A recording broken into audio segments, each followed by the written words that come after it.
So বাইরে বৃষ্টি হচ্ছে, গুড়ি গুড়ি বৃষ্টি হচ্ছে।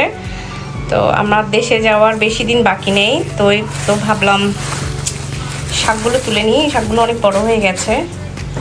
তো দেখুন লাল শাক, অনেকগুলো লাল শাক তুলেছি, কিছু পুঁই শাক তুলেছি। আমার পুঁই শাকটা আসলে মরেই যাচ্ছিল, কিভাবে যেন আবার পানি টানি দিয়ে আবার জীবন্ত হয়ে গেল। তো মাশাআল্লাহ অনেকগুলো পুঁই শাকের পাতা পেয়েছি জাস্ট একটা ডগা থেকেই। এগুলো আজকে রান্না করব। পুঁই শাক, তারপরে এই যে লাল শাক, আর এই হচ্ছে কচু শাকটা। এই তো এর আগেও আমি কিছু তুলে একটা ভাবির জন্য পাঠিয়েছিলাম ক্যাম্বেল টাউনে। তো এইটা হচ্ছে, আরও আছে, হচ্ছে এখনও ছোট ছোট। তো যেগুলো পাতা একটু বড় হয়ে এসেছে আমি এগুলো তুলে নিয়ে আসছি। তো এই হচ্ছে আজকের দিনের সংগ্রহ। আমি মরিচও তুলেছি কিছু, আপনাদের দেখাচ্ছি, কাঁচামরিচ। তো অনেক কাঁচামরিচও হয়েছে।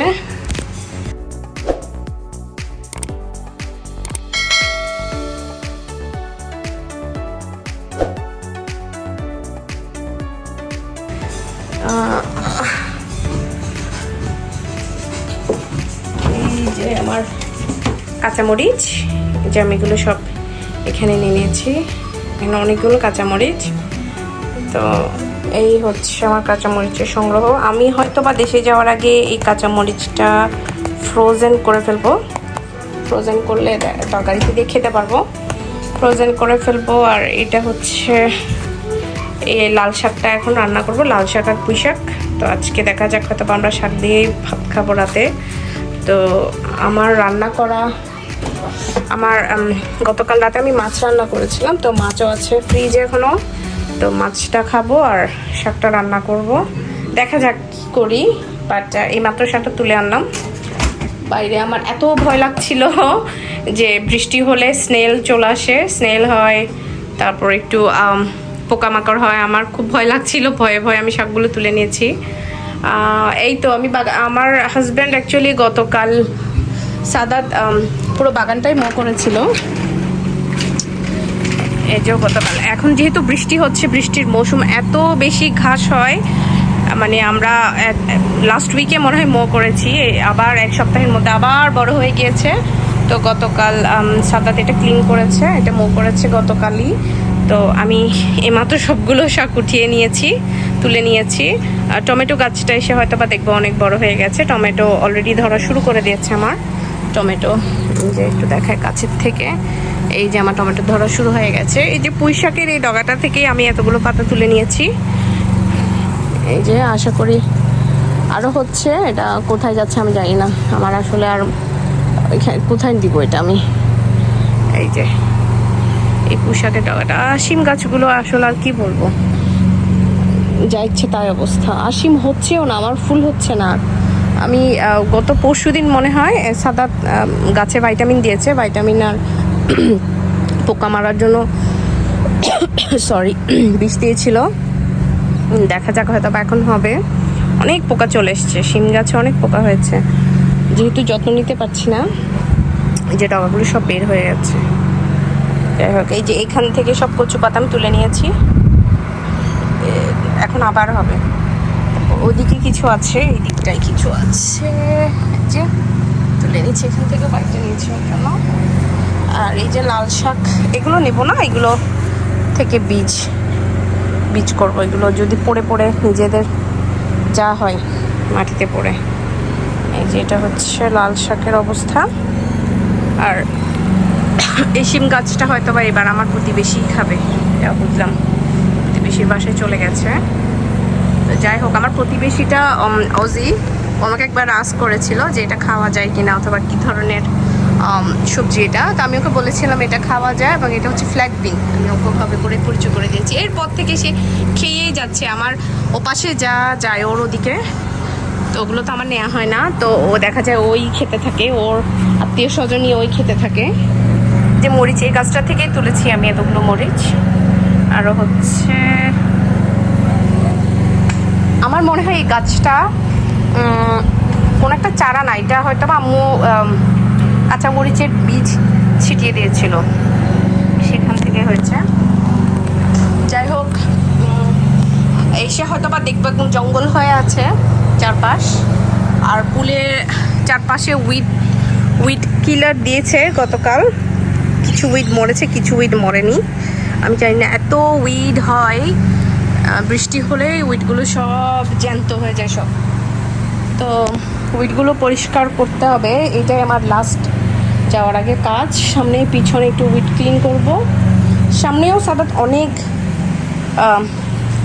পরিষ্কার করেছে গতকাল, দেখলাম ওর যেহেতু ছুটি ছিল সানডে, তো কালকে অনেক কিছু করেছে। সামনে পিছনে মো করলো, ঘাস কাটলো ছোট করে।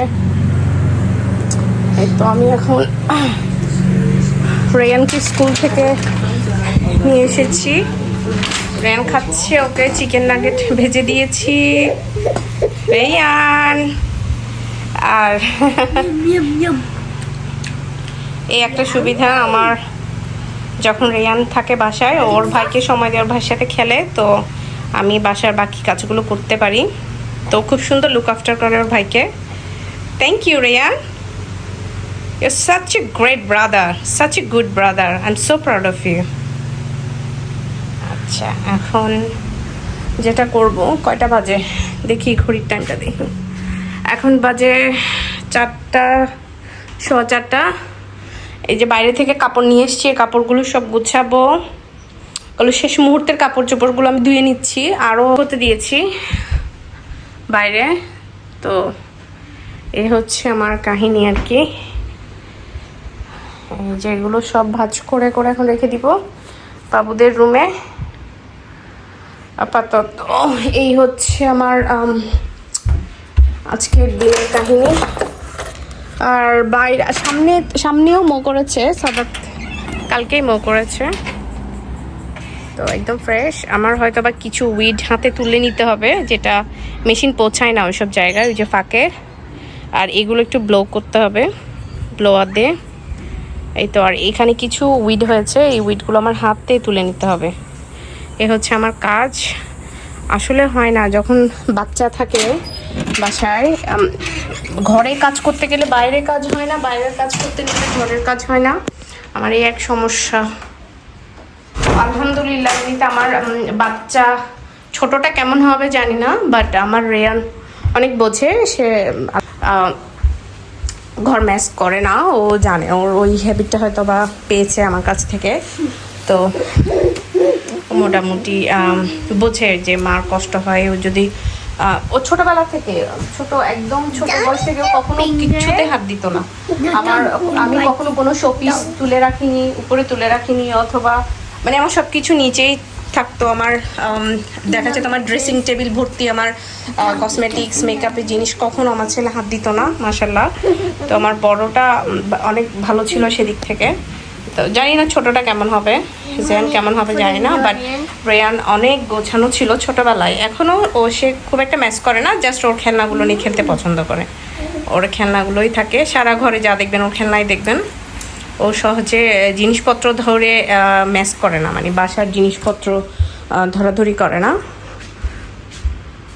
আমার কখনোই দেখি এখানে বাচ্চাদের জন্য কিচেনে ব্যারিয়ার দিতে হয়, সিঁড়িতে দিতে হয়। মাশাআল্লাহ, আমার কখনো আমার রেয়ানির জন্য কিছু এই ধরনের কিছুই করতে হয়নি, কারণ ওকে নিষেধ করলেও শুনতো, ও বুঝতো, ও নিজে থেকে ওর ব্যারিয়ারটা জানতো যে ও ব্যথা পাবে, অথবা সে বুঝতে পারতো সে কাজটা করলে সে ব্যথা পাবে, তো কাজটা সে করতো না। তো এটা ওর ছোটোবেলা থেকে একটা হ্যাবিট।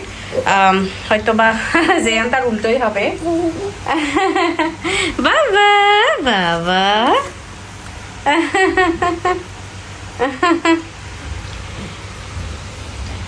তো আমি শাওয়ার করে চুলটা ওয়াশ করলাম। জানি না কেমন হবে হেয়ার কালার, এখনো বুঝতে পারছি না। আমার হেয়ার কালারটা হচ্ছে ক্যারামেল। ওকে, একদম অর্গ্যানিক বাগানের লাল শাক আর পুঁই শাক, আলু আর চিংড়ি শুটকি দিয়ে, আর কাঁচামরিচটাও আমাদের গাছে। আর এই হচ্ছে চিকেন, আমি রাতের জন্য রান্না করবো। রেয়ান